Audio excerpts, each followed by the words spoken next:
where is this from, and where does Stefan travel next?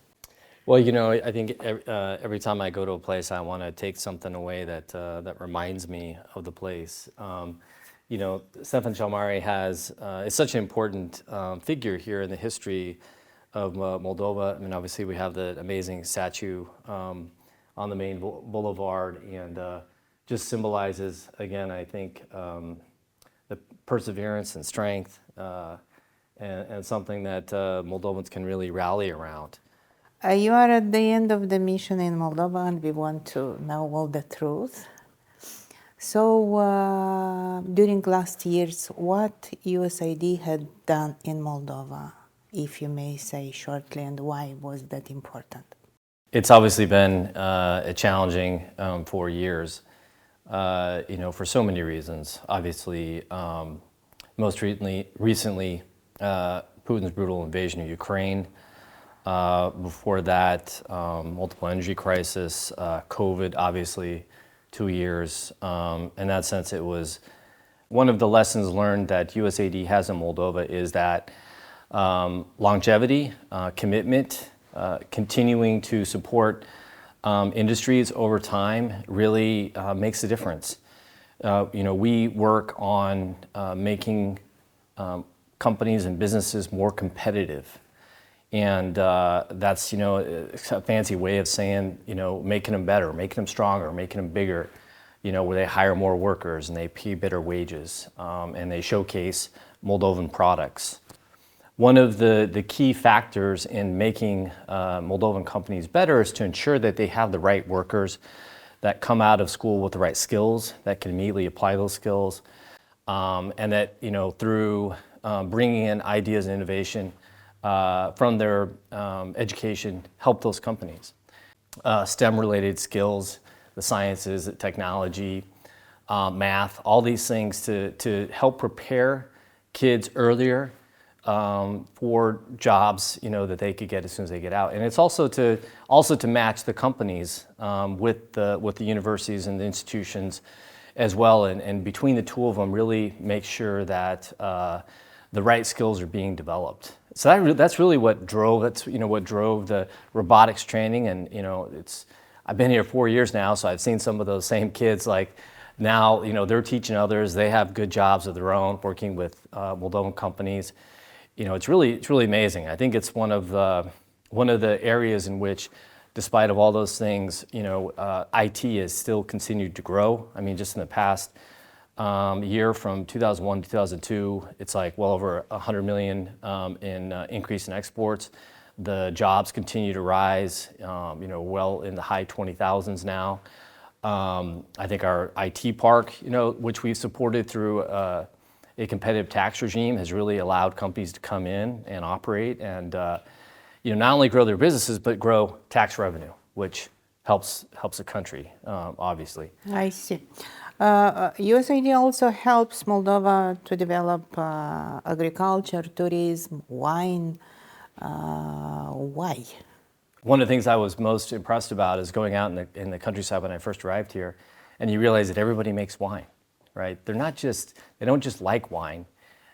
They know how to make wine. They've been making wine for centuries. They have their own stash. They pull it out when visitors come, and it's amazing. You know, and there's the, you know, from that history comes incredible skills, and I think, you know, with Putin's embargo of the wine industry more than once, twice, the most recent in 2013, he basically told Moldovan winemakers, you know, we don't care about your industry, we don't care about your wine, you're on your own.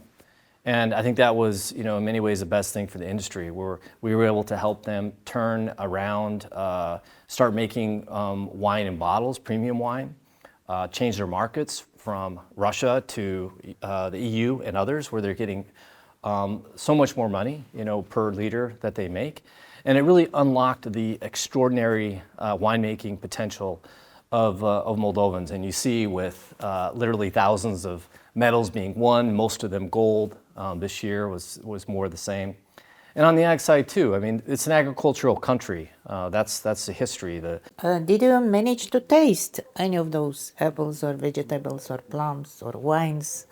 What is the taste of Moldova? Well, I'll start with the wine, I guess. The wine, in particular the local varieties, is unlike anywhere, I think, in the world. I'm not a connoisseur, I'm not a sommelier, but what I've tasted here, I think, is special. I think the world is realizing it's special. That's why they're winning all these awards. I'm trying to imagine my life not being able to walk down to the grocery store and buy an extraordinary bottle of wine, for 150 lei or less. So that's unbelievable. On the fruit side, the plums there's multiple of the varieties they're huge, they're delicious. Same thing with the apples and the cherries. It really, when you see them and taste them, you understand why they're different. And maybe in some ways, my personal favorite is the berries, and that is an up-and-coming sector. Strawberries, blueberries are also of tremendous quality here. And it's just a matter of figuring out the packaging, the logistics of being able to take them to the markets because they're highly perishable.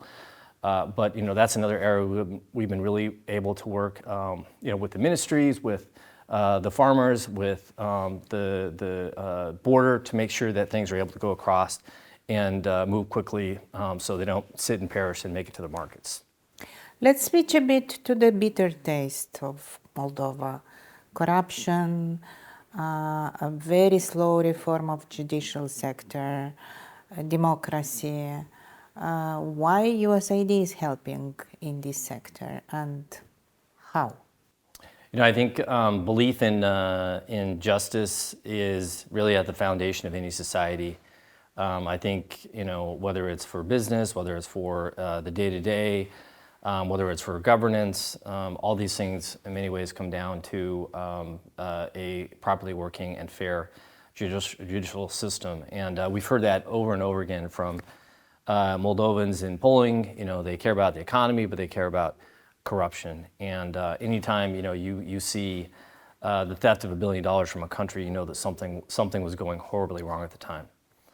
That's not something that you change overnight. It takes dedication. It takes a government that is committed to reform, to making hard decisions, to going through hard and long processes, which is what this government is committed to. The pre-vetting of judges, eventual vetting of judges, is a difficult process. It takes longer than anybody thinks it is going to take. It takes longer than anybody wants it to take, but it has to happen. And that's something that USAID, along with the EU and the Dutch and the Ministry of Justice, of course, are working on, and I feel like we're making progress. I think things have to take place and change throughout the society. So small things matter. I think being able to provide services in a transparent way at the municipal level. So having digitalized services, having single kiosks where you can go in and get everything you ask for at once transparently makes a big difference, because corruption and bribery takes place at all levels, from the local level up to the top. Hopefully, judicial system will manage to bring justice about the big corrupt. Well, but I forgot to mention maybe the most important, and that is the investigative journalism side of things, because so much of this time nobody really knew. Maybe there was rumors about what actually was going on, but nobody knew for sure. And it really took, determined, courageous investigators and media to be able to go out and really find out what's going on, and to bring that information to the people. In many ways, I think they use Zero the Garda's information in the court systems. So in many ways, you've been doing that job as well, and really helping to develop a culture that demands transparency, that demands accountability, that refuses, to allow these kinds of thefts to continue in their country. And I think if you look at your own numbers, you must be quite proud of the fact that I think you are changing the culture. So a lot of good changes happened in Moldova during last years. How to make them irreversible? How to keep them and to do better for the future? Well, one of the amazing things, obviously, is the fact that Moldova is an EU candidate now, and that was something that we had thought about back in 2019, 2020. We had no idea that it was going to happen in the way that it did, but that in of itself is extraordinary. I think it goes across the board. I think, we talked about justice. It's pushing that reform so far that all of the bad judges are gone. And so, the other nefarious parties out there are not going to be able to take advantage of the justice system to pursue their own interests. So that's a huge one. I think on the business side, it's continued to grow certain sectors to the point where they are past sustainability. They are no longer subject to, the embargoes or political whims of Russia or other countries like that. And that they've made themselves competitive in a way not only regionally but globally. So I think that's very important. Energy, we haven't really talked much about energy yet, but that was such a huge source of insecurity when I first arrived. I was really concerned about it. I didn't know how much progress we were going to make. We've actually made an incredible amount of progress. The fact that Moldova can now buy, sell, and trade gas and electricity on the open market, the European market, and it's no longer completely dependent upon gas from Gazprom or electricity from MGRES is really, really something. And we're making, I think, big strides. They're on the NSOE system, so they're connected to Europe. That's something I wouldn't have thought possible. I think continuing to make progress along those lines, and the USAID has just been given $300 million to help make sure that change in energy security is irreversible. So there's some steps that need to be taken to allow more access to renewables, for example. There's some infrastructure that's really going to help with that. So I think continuing that's important. I also think it's a proposition, business proposition. It's a values proposition to the Moldovan people, and that is getting everyone to believe that a better future lies in Europe. Now we see that American people offer a lot of help to Moldova. And let's try to explain to simple people, to simple citizens in Moldova, why one of the biggest powers in the world will help the smallest and the poorest country in Europe. Well, I think, first and foremost, the United States is a philanthropic country. We've had a fortunate history. We've gone through our own trials and challenges when it comes to the development of our democratic system, the development of our economy, and that all continues to take work. We recognize that we have a lot of partners out there, and Moldova has been one of our partners where we have shared values. I think we have a shared vision in terms of the importance of democracy, for example, and the ability to have a sovereign country and to control your borders, and dictate your future, and be part of an EU community. I think these are very important things, and to be a stabilizing force, and to be part of trade, with the United States, to have investment, from U.S. companies, but also for U.S. citizens to understand what Moldovan wine tastes like, for example.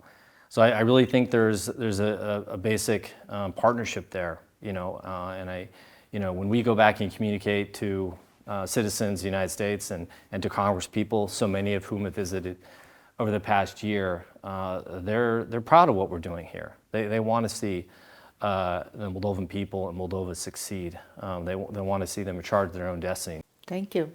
And you leave, what do you take with you from Moldova, and for what will you come back? That's kind of what my job is. My job is to hopefully to come in and with my incredible team support a country in terms of achieving its goals and giving and helping to develop opportunities. And so I think that's first and foremost what I'm taking away, is in a difficult time to be at a time when I think that we did some good, and we set some things that are irreversible. So that's what I'm definitely going to take away. In terms of what brings me back, what will bring me back, I feel like I'm tied to this place. I don't think you can spend 4 years, maybe anywhere, but certainly not here. When you interact with the Moldovans, a great warmth, a great hospitality. I've had the opportunity to travel all over the country, but still have places I wished I could go, still want to go. I'm going to miss wine the day I leave. I'm going to have to take some with me, but that's going to run out. I'm going to have to come back and buy more. I want to eat fresh placenta and plums and baba-neagră and cherry placenta. I mean, all these things are things I think about. I don't know. You get to a point where you start to dream about these things, and when I won't be able to have them anymore, it's something I'm going to miss. I know myself and Amy, my wife, she feels the same way. We will definitely be back. Where is this from, and where does Stefan travel next? Well, I think every time I go to a place, I want to take something away that reminds me of the place. Stefan Chalmari is such an important figure here in the history of Moldova. I mean, obviously we have the amazing statue on the main boulevard, and just symbolizes, again, I think, the perseverance and strength, and something that Moldovans can really rally around. For me, there's a really amazing woodmaker in Belts. He's someone who's trying to really keep alive this culture of carving. He does it like on his own time. He's got a cultural center, and he does that. And I happened to see a piece of his work, and I went in and talked to him. He's an amazing character. He's got this giant horn that he blows when you go there and visit him. But I asked him to make me one of these, and I think it's gorgeous. I think he's incredibly talented, and so it will go with you? Absolutely, yeah. It's been really exciting since I've been able to put it up here, but it will go with me, and it will be in wherever my next front room. I go to Ethiopia next, so I will be proud to have it up there, and also to tell the story. Because with it is a story. It's a story of Moldova, its history, all the amazing things about it, and I think that's kind of part of our job too, to some extent, is I become a little bit of an ambassador of Moldova. Yes. After having been here. You said you're an ambassador. So I'm delighted and honored to be able to go and tell people, and believe me, I'll be taking wine with me, and so there will be people around the world that will be trying Moldovan wine. I don't know if you knew this, but I actually rode my bike across the country from the north to the south. Yeah. And then from the east to the west. And I tell you, there's no better way to learn a country than to ride your bike and feel the roads. They weren't always the best roads at the time. Some of the roads are built by Americans, so we have some. That's a good road. I rode on that one too. But there's something about seeing the whole country like in a short amount of time, and appreciating the diversity of it. And those rolling green hills, sometimes you have the sunflowers out in bloom, when the lavender is out. I'm telling you, it's absolutely gorgeous. I was talking to some of the farmers. They were working with Moldova fruit and looking at ways of, I think, either sending fruit to the Middle East and others. And what I was amazed about is basically their attitude was, we will help any Moldovan farmer that is around that is interested in doing this. That community was really about coming together and helping Moldovans do better, right? And that's I just hadn't encountered that kind of selflessness and commitment to a country, and seeing a country's sector do better. Oftentimes you see business competing against each other, and that wasn't the case. They were like, look, we'll talk to anybody, we'll help anybody, and a lot of times, some business people weren't quite ready, but then they see the success that's happening, and then they start to come around and say, hey, how are you doing that? that looks interesting. And you know, I think this happens in a lot of different sectors. You know, and it's like that sense of collegiality, of coming together. You know, is really what I think has allowed Moldova to really do so much better. And the wine industry is a perfect example. You know, it's like, oh, this is from Moldova. This is amazing. This is Rara-Neagra. This is Fereasca-Neagra. You know, these blends are absolutely extraordinary. Where can I get more of this? And so I think that's one of the magical things about it, and about many of the partners that we worked with. And I also think that's really a key for success. I think as Moldovans can continue to think that way, look after each other, you know, see a future together, you know, and really value, you know, the amazingness of the culture, both the older culture and the historic culture, along with, I sort of see it as like the new culture of like IT and innovation and gaming. I mean, it's a pretty dynamic and amazing combination, which I think Moldova is going to be known for.